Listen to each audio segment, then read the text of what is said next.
1 135 000 € d'aide, 400 éleveurs concernés sur les 1600 que compte l'Indre-et-Loire. Louis Lefranc a détaillé ce matin le plan de soutien à l'élevage dans le département. 344 reports d'échéances fiscales, la MSA qui pratique des exonérations de charges pour 206 chefs d'exploitation, ça c'est pour 2015.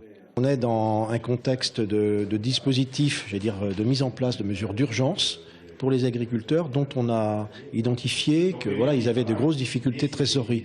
Donc ça suppose aussi de leur part, et je m'adresse à tous les éleveurs de ce département, parce que c'est pas un élan naturel de dire qu'on est en difficulté, mais de ne pas tarder à le dire quand vraiment on l'est.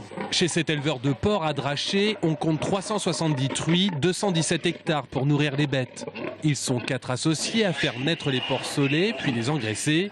Le prix de revient est l'un des éléments clés de l'élevage.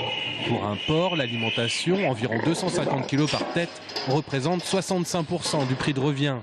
Et bien sûr, il y a le prix de vente. Il était aujourd'hui de 1,098 € le kilo. C'est nous qui faisons naître, qui les élevons, qui leur donnons à manger.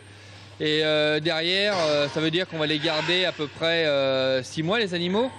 Et derrière, en 15 jours, en une semaine, ils vont arriver dans les étals et puis ils vont avoir multiplié le prix par 10.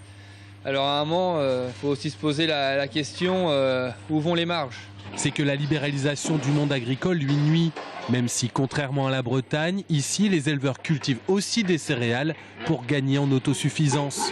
C'est clairement au niveau européen que ça doit se régler.